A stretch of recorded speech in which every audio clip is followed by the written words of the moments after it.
Elisa, welcome to the Z Marketing Podcast. Thank you for being with us. Oh, thank you, Seth. Thank you so much for having me. I'm happy to be Yeah, here. our pleasure. I know we wanted to make this happen for a while, so I'm glad you're here. Please tell my listeners, viewers, just give us your short elevator pitch. Tell us a little bit, for those who don't already know who you are, a little bit about who you are and what you do. Oh, thank you. I am an instructional designer. My business is Easy Designs for Learning. And what I do is I design instructional content, right? And usually people wonder what that is because they've never heard of it before.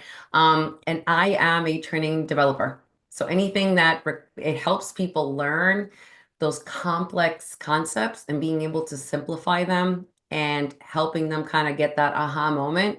That's what I do. And the different ways that I do that is through e-learning courses, through workshops, designing and developing webinars, and also informational content like reference guides. And sometimes it's a blended approach where we do a couple of those, or sometimes it's just one. So it all depends. Amazing. And who are your usual clients? Would it usually be enterprise or bigger companies who want to train employees, or would it be someone who's just looking to make a course? Or how do people usually use your instructional design programs? So usually it's funny because I always say it's for anyone, right? But people are like, well, please be more specific. And I've gotten better with that. And what I would say is more from middle to large size businesses. And the reason why I say that is because, especially within IT or tech is not always very intuitive. So it can fit in those type of industries, but it can also fit sales, right? There's a process that maybe salespeople don't understand. So that's another sector that I can help executive coaches and HR professionals. So from anything that requires where middle to large or where you want to teach your team how to do the thing. But the other side of that I've explored, Seth, is the marketing side, which Mm. where you have tech companies that sometimes have a whole process and they have a hard time explaining that to their clients. And that's where I put actually a couple of course templates together to help them through that. What do they do? Who do they help? Who do they partner with? And what are some of the three strategies that they bring, right? So that way, sometimes they have a hard time bringing that, and I can help kind of tell that story. Amazing. Yeah. And storytelling, just like in marketing, I mean, if you're teaching anyone, if you're ever trying to communicate a message, whether it's marketing and sales or it's helping people understand their role at an organization, stories are a great way to do that. So I'd love to get into that later a little bit, how you use storytelling in your work. But before we do that, just to zoom out a little, how did you get into the world of instructional design? Like, what was your background? What were you doing before? And how did you get into being like a fractional, running your own business? Yeah. So it's funny, I come from a banking background. So I started as a teller when I was in college, and I went through the whole different thing, the whole gamut of within banking, right? From teller to a banker, opening accounts to an assistant manager, and then I was running a branch as a branch manager. But that is where I found my passion because it wasn't until I was in a position where I was running a branch that I realized I really enjoyed empowering other people and coaching them and mentoring them and getting that aha moment. So after like 10 years of being in banking, I left banking. I left HSBC and I started doing what I thought it was training. But the difference is I was training someone else's content. So it was content that was already written that I would go through a train the trainer session and then teach how to do the thing following the guides. And what I found that it wasn't very intuitive, it wasn't very relevant, and the people didn't see themselves in the content.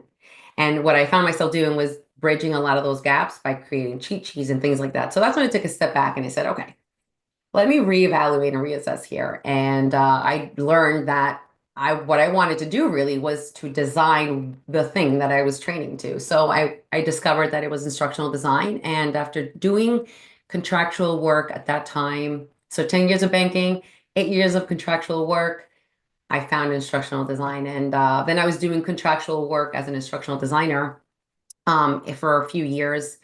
And now I came back and I decided to do it for myself after having my twins. Wow, amazing. So there's a lot to unpack here that I think it's going to be very helpful for not only people who are interested in instructional design. We do have, listeners here who are into that, but even anyone just starting a business. So walk me through your process. Let's say I have a business, I have employees or certain, training or learning and development department or modules I want to create. I guess walk me through like a case study. How would you get to know my organization's needs and goals?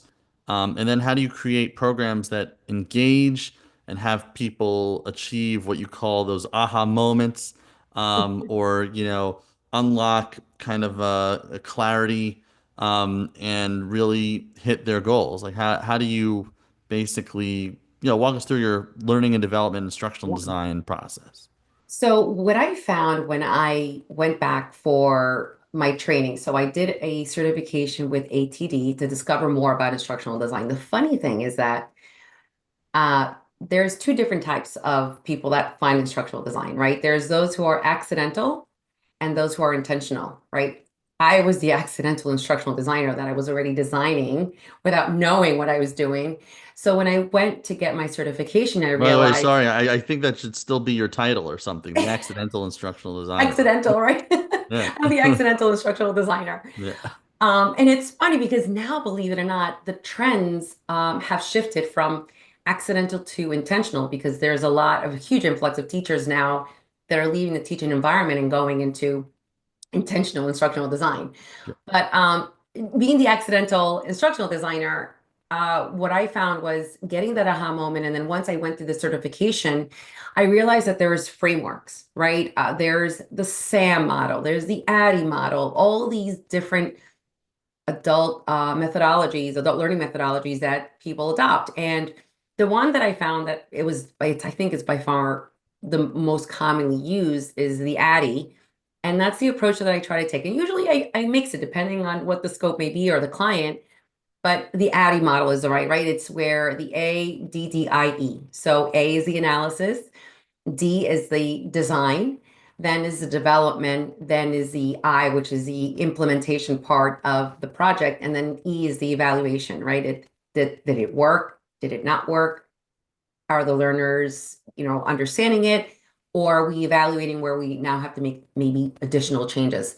So using that is the way that I do things now. And the analysis part is really where I speak with the client, I define what it is that they're trying to accomplish. And it's funny because people sometimes think like, oh, so you know everything. I don't. I partner up with the subject matter expert because I can't do it unless I partner up with the experts to define what it is that they're trying to accomplish. And what I find very common with the subject matter experts, especially those who approach training with the do it yourself model, is they know everything and they're packed with all the content, all the information, and they develop the training as like, they need to know everything.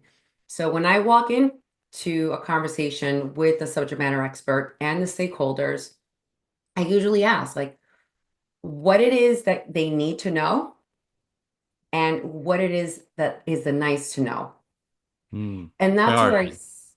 we have to separate the two where, okay, this is a need to know. They need to know this in order for them to perform that task. This is nice to know. So maybe that goes in a guide, right? But oftentimes that's where it gets missed. They just put everything in.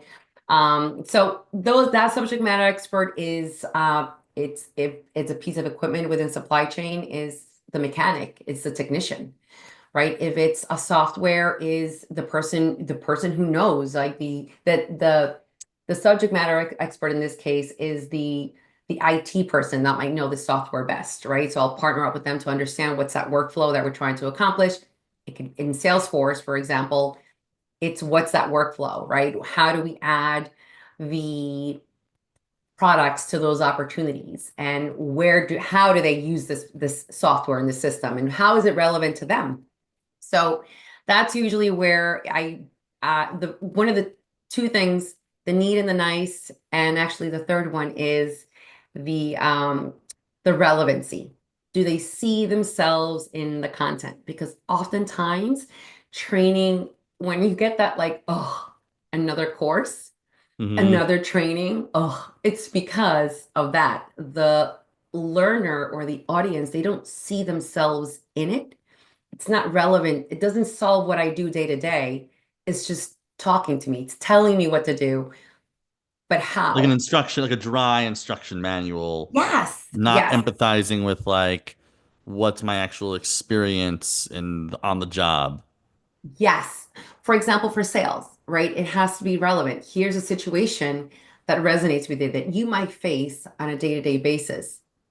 Oh, yes, I've had that client that Mm. has kind of compared me to this other, right? And I don't know how to overcome, how do I overcome that? Well, those obstacles or those objections are opportunities. And this is how you handle them, right? Or this is how you come back. It's making it relevant and speaking to them in what they experience every day. Well, that's the story aspect. And, it's true in the marketing message too. If you write a piece of copy like, hey, this printer can do this, it has these features, does all these things, you're like talking at me. And it's like, Yes, okay, sounds cool, but where do I fit into the equation here? But so if true. And you're how does this solve like, my problem? Yeah. right, if you address my problem, you say, like, your boss needs something and it's 9 a.m. and he wants it on his desk at 9:02 and but you got all these people calling you and you have this and you really empathize, you get into my shoes, you know what I'm dealing with, and now you have my attention and then you explain exactly how you solve the problem in the terms that I understand and relate to. It makes a much bigger impact and I remember it more. So, Absolutely. um, That's exactly it, Zeph. Yep. I And it's mean, so true because there is a relevancy also in marketing. When it yes. comes to that, it's like, oh, look at this product, this shiny product, and all the cool things that it can do. Well, I could be overwhelmed because it may not fit what I need every day. Or now I feel like I need to learn something else that Hmm. I may not need to, right? Because it doesn't speak to what I do every day. So that's a great analogy. Yeah, it's an important part of communicating a message. It's really speak in terms of the other person, their experiences, and make it, like you said, relevant. And I think that makes sense. And I know one problem with learning and development. I mean, in marketing, you've like 2 seconds to get anyone's attention these Yeah. days, and to keep the Yeah. attention, if you can, that's amazing. But I think the same goes with learning and development or training. A lot of times I know with adult learners and I think there's a score. I don't know what the metric's called, but there's percentage of who completes the modules. You said you use a method called ADDIE, which I'm pleased to know is not Adderall, but I'm sure that helps some people too. Like what do you do to ensure people stick to the end and complete the projects? I guess besides the fact that maybe their manager might fire them if they don't. They're on that bad list for not completing it. Yeah. So what I find, Zeph, is less is more, right? And I've come across some projects where they just want to include everything and it's hours and hours and hours of training. Why? And when I ask the why, I get the because we're pulling them out, and if we're going to pull them out, we want to make it worth their time. And that's where they go wrong I mean, pulling them because out from their day-to-day job. Yeah. exactly. If we're going to pull them out of the office, if we're going to pull them out of the store, if we're going to pull them out for the day of where they need to be, then we got to make it worth it. And that's where they usually go wrong because less is more. And it's not just shoving things with all these modules and sub lessons, it's about making it relevant, but also making it where you're giving them the information right away, right? And they can find themselves engaged because it's relevant to what they do. And aside from that is this is how you do it. These are actionable items. And with that, you give them a framework. This is steps one, two, three, and this is how you achieve that task. For example, when I put content together for software, right? I often like, if I'm putting a guide together, I like to put the guide where I'm showing the visuals. They don't have to read through pages and pages of text. The text, there's a step one, step two, step three. There's a screen capture of what that menu looks like. Step two is the drop down menu. Step three is what are they going to select? And step four, save and continue, right? And then there's those steps, it follows with the text highlighted of what they're going to see in that menu. And that's it, right? I don't need to be telling them why this is important and what it you need to, create a role or manage a role. This is how you do it. Step one, step two, step three, step four. And that's it. So So it's it's I just, digestible. Yeah, sorry. yeah, go right ahead. Oh no, I was saying, yeah, it sounds like it's broken down, it's digestible. You don't want to like information dump on people. It's not just No, about sharing information. It's making sure that they see the relevance, the applicability, and they have takeaways that they can walk away with, do their job the best they can. I think personally, and we can get a whole branding thing another time, but I think the term instructional designer or instructional design is just terrible. I agree. Because Yeah, I so agree. a It person really hears is. that and their eyes just glaze over. It What is sounds like that? what's instructional, what's Yeah. design in this case, and it just sounds like really technical and distant. And Yes. I think like from what you're telling me, it really sounds like you're a content creator. You're a creative. You're a content creator. You're telling stories. It just happens to be that it's in the context of helping people understand a certain job or a role or how they can accelerate or make progress in that role or in the organization. Um, Now, Absolutely. yeah, and I think we've come a long way. I'm sure, like, it's very popular on social media to share old training videos from like fast food places because they're Oh, yeah. hilarious, or Yeah. from offices, like whether it was like an old like food safety thing or sexual harassment training, and it's just so cheesy. Like, how do Oh, you make it like obviously you want to wake people up. You're pulling them out for the day. You want to keep their attention, which is very hard to do these days. But how do you do it without being like corny and over the top? Like you gotta have a balance, right? Like it's gotta be, absolutely. like, do you have any tips for that? It has to be real world. So I believe in really adapt in the real world, right? Where you're allowing them to, one, understand the concepts in the real world. Because this is the other thing, Zeph. I find that people just go with very fancy words because it sounds very intelligent and it sounds so collegiate. No, just layman's terms. Speak to them like you would be speaking to a friend, right? Just why make it so complicated? Give it in their terms, show them in their terms, show the process, highlight the relevancy, and you will get their buy-in. And I can't stress that enough. And I did a leadership um, workshop, and one of the things that I found was I know that the content was very important, but why not just relate? Here we have an example. I speak about personal experiences as a leader, and this is how I address them. And what do you guys think about that, right? So it has to be very relevant, and it has to be just just be a human being. Don't make it hmm complicated, right? Just be a human being. I love that. Not that corporate jargon, like they say B to C, business to consumer, B2B, B to business to B, yep. business. Nowadays, it's just B2P, like Yeah, business to yeah, person, I love you that. know? That's Um, perfect. I might adopt that. Yeah, B2P. please do. I didn't even invent it. That's Yeah, for awesome. sure. And also going back to something you said earlier, sounds like another big part of your job, so to speak, is really you getting the best out of the subject matter expert, drawing out the gems or the most important Mm, wisdom or information and priorities from the subject matter experts, which I'm sure a little easier probably when you're dealing with people in a more communication level role, like maybe marketing and sales might be harder with IT or yeah, for engineer. sure. Even in sales or marketing, I know myself of having to train people. Sometimes you just you have a process. It's like in your head. You know what you do, but then showing someone else how to Yeah. do it, it's a challenge. How do you bring the best out of people? Oh, 100%. That is so true. So it's funny that you said that because when I speak with subject matter experts, um, I always get the everything, right? So that's when I start asking, okay, so what are the objectives that we're trying to accomplish? Who's the audience, right? And who are is it your, is it your managers? Is it people that are working within a warehouse on a piece of equipment?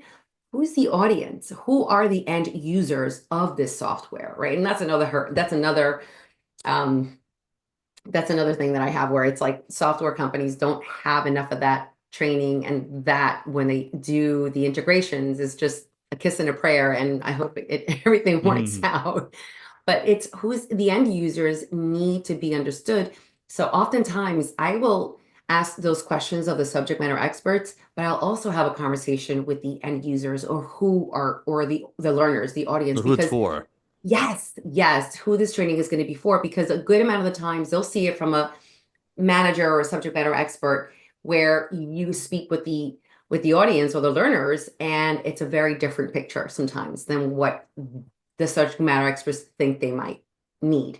So I often in that analysis, the questions, it has to be the right questions, and it has to be in a very structured way, because with not just with uncovering and doing the analysis and asking the questions from the subject matter experts and the learners, but it's also having setting those timelines and that expectation of now that we're starting to design, you're going to have a review.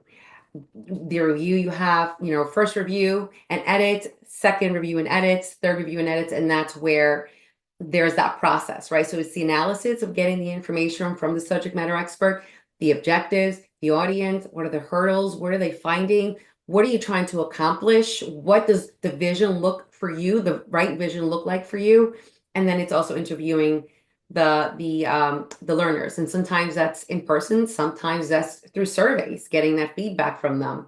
But once we have a good picture of what it looks like, then it's defining the scope, defining the design. Then it's once we start developing the project is setting that expectation with the subject matter experts as well to review the content, to provide their feedback and make edits and changes.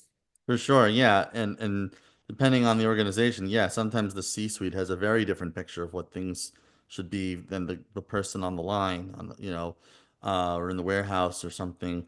One question I'd have, so it sounds like you have a great process for drawing out the information out of the subject matter experts, making it relevant to the learners, having the right goals and KPIs and all that. What are some ways that you measure success? So usually for me, I usually do like a survey, right? Post implementation. And I always encourage the leaders that one thing is surveys, right? And that's a very common, and some agree, some frown upon it because they're like, well, they may not always be honest. And that is very, very true.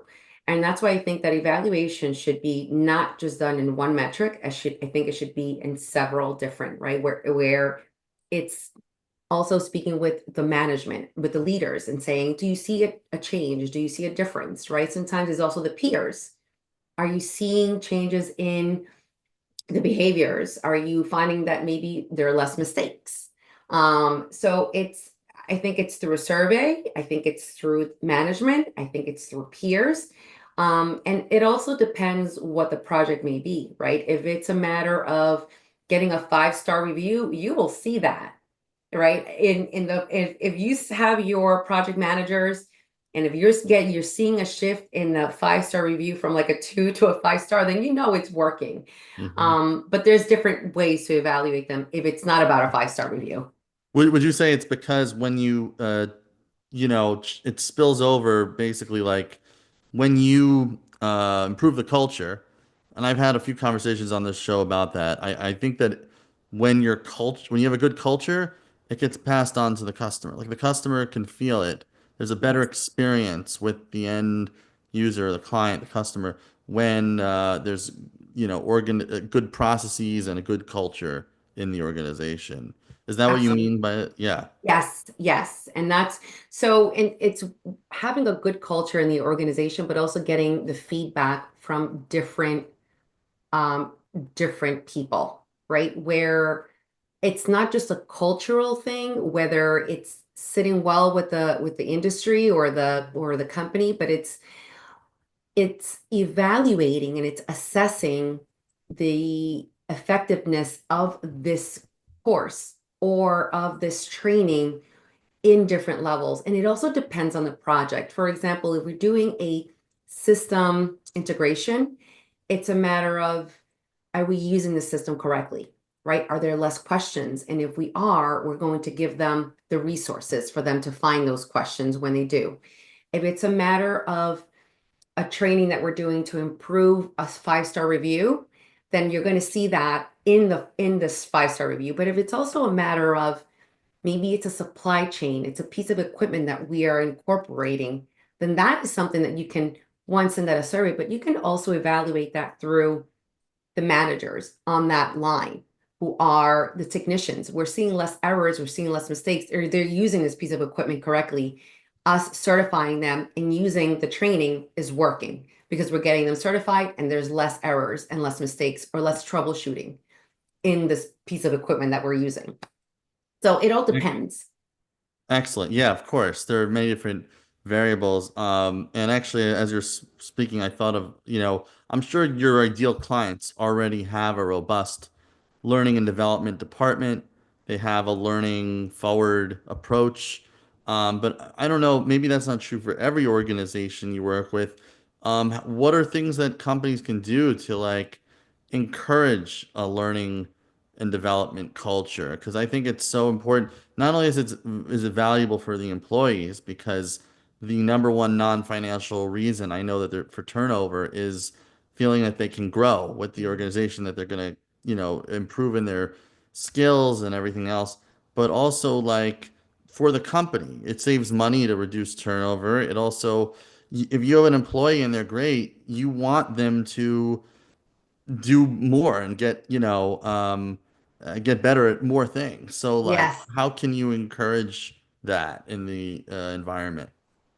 So I love that you asked that question because so when I was a manager for HSBC and I was running one of the branches, one of the things that I felt that was important and that I learned in my leadership during my leadership time was knowing your team.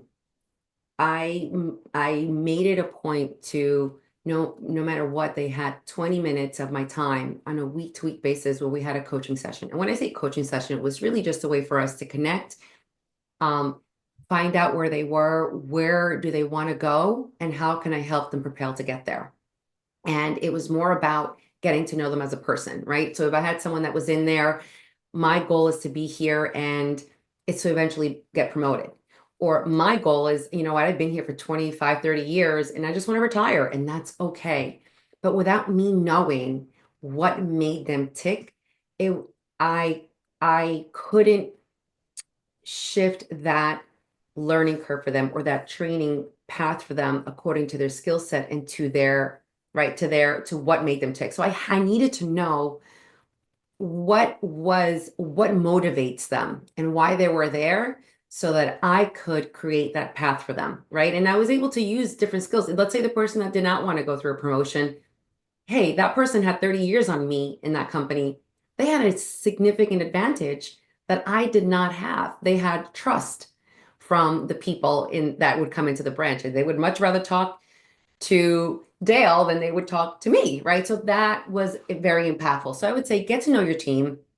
And here's what I find, Zeph. So when it comes to training your team or or providing resources and tools for your customers, what I often get asked is how much is this going to cost, right? And whether you have a learning and development department or you don't, I would say attrition, right? Keeping your team and building that trust is by far worth more than it would cost having a training module, right?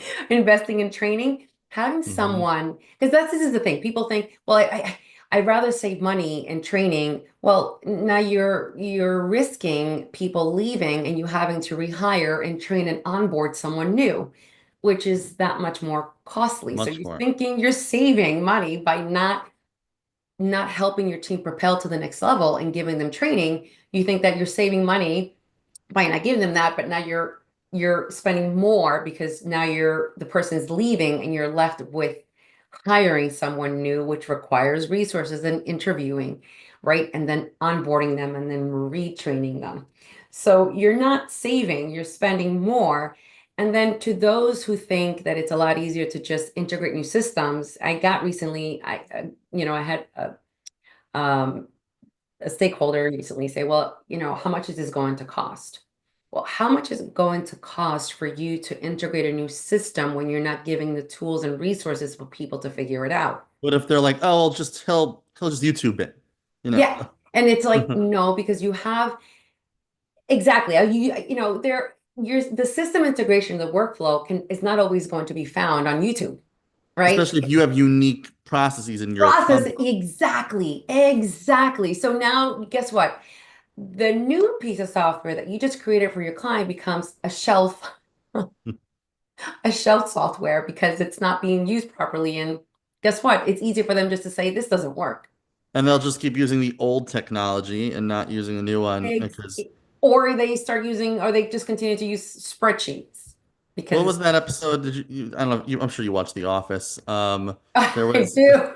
there was like that ep there where they were trying to make them get on some cloud or some kind of dashboard and they didn't want to use it and they were like it's evil and like you Yeah. know It's an evil software that does not work. We just want to throw it out the window. right, and then it like completely fell apart on some like conference call. That's That's what right. happens when Right. people, prepare people for how they're gonna use the new technology.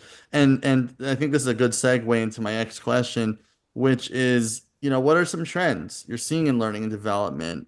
There's obviously been an explosion and shift, massive disruption in technological advances and including AI and Yes. everyone's like you gotta adapt, you gotta learn how to navigate AI and integrate in AI software.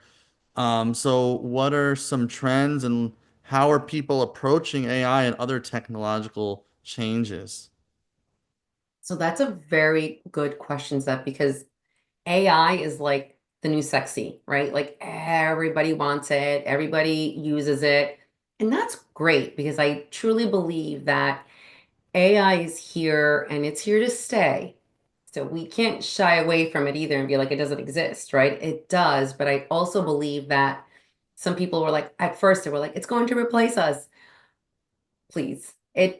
There's no such thing as human interaction and AI. So it can't replace you unless you're sitting there and you're fully relying on it. It might replace you, but I mean, there has to be some adaptation to AI. And I believe that it's also, if it's used correctly to streamline your processes and make things easier, right?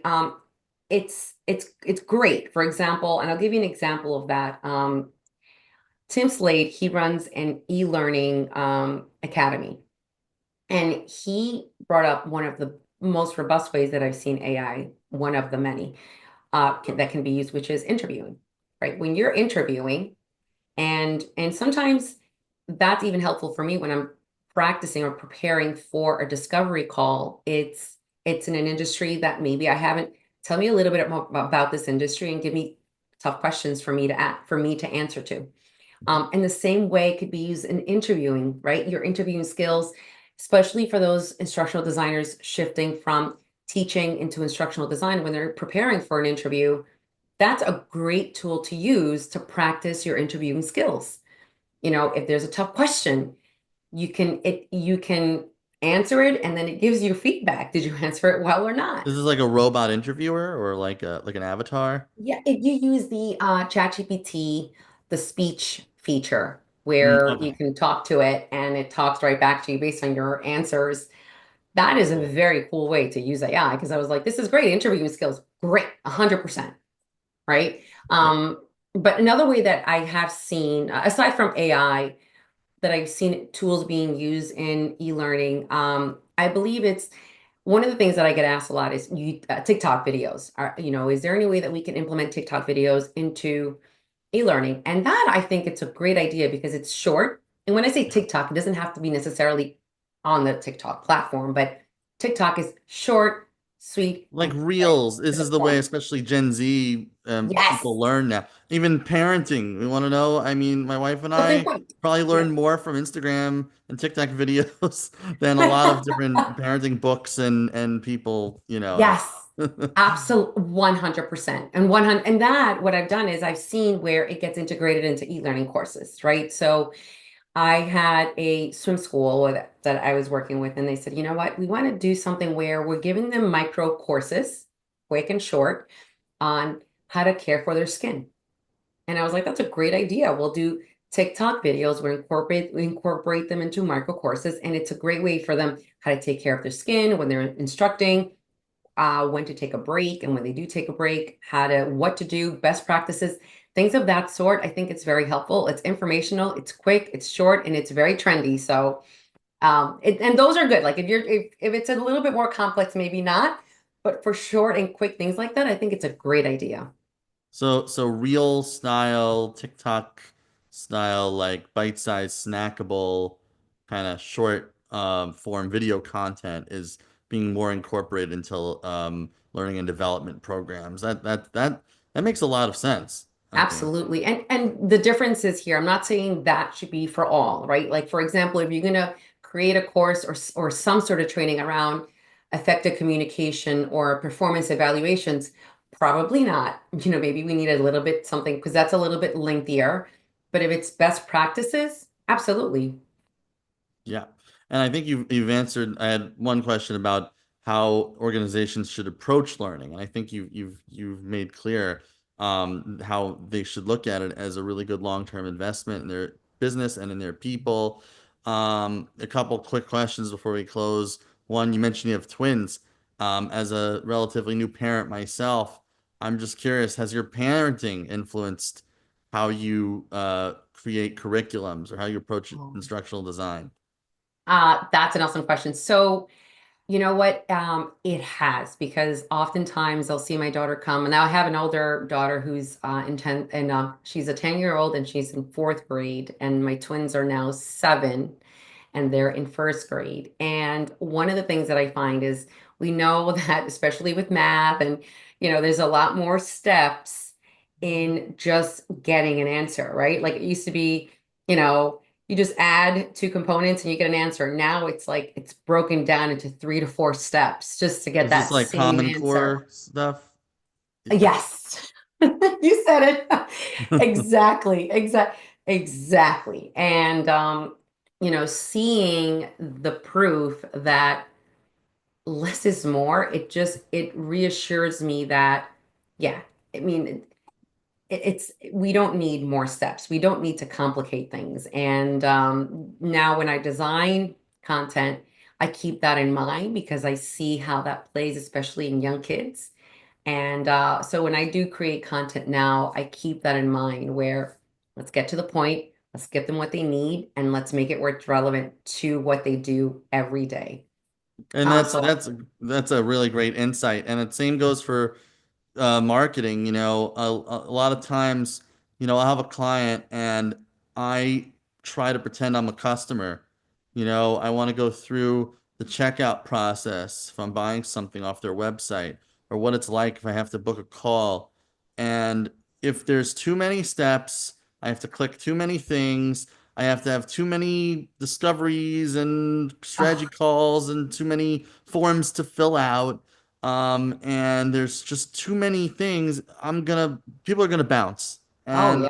not come back. You've lost that sale, and simplifying that process. So even if my ads and content is great, but you're gonna lose them in the end sale because of your process. So I always try to do that and then share with the client, hey, we have a lot of clicks and all of that, but I think where you might have a vulnerability is here in your sales process, and that matters because it's not directly what I do, but I want what I'm doing to actually give them results.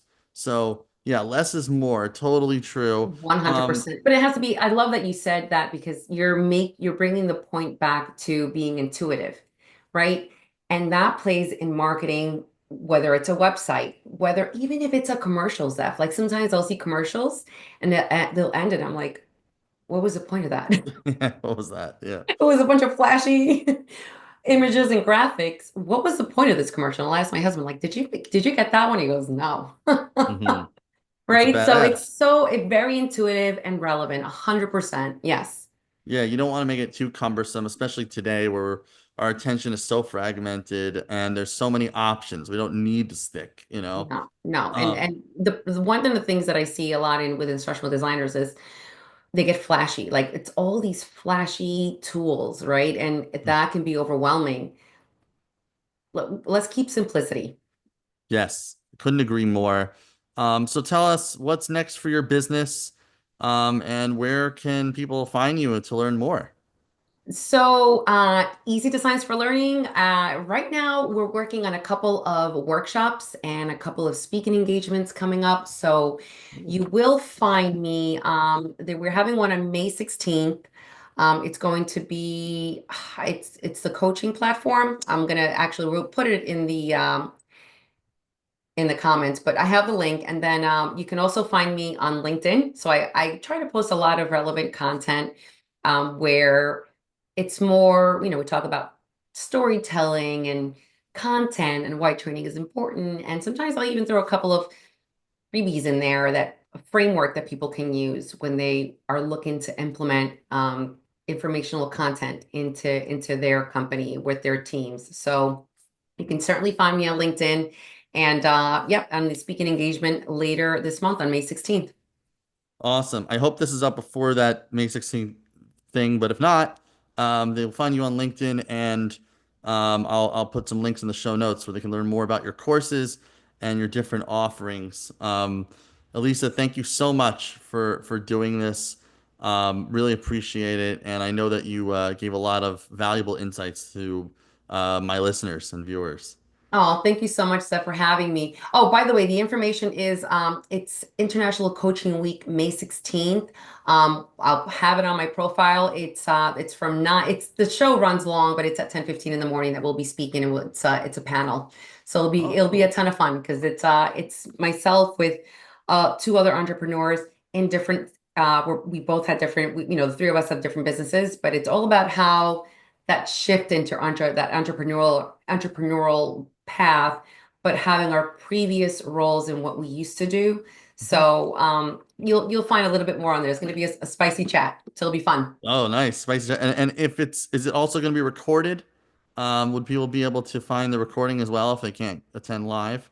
Yes, it is going to be recorded. Yep, and you'll see it also. I'll post it on my featured section on my profile, so you'll find it there as well. Excellent. Okay, well, thank you so much, Elisa, and looking forward to talking again soon. Thank you so much, Seth. Thank you for having me.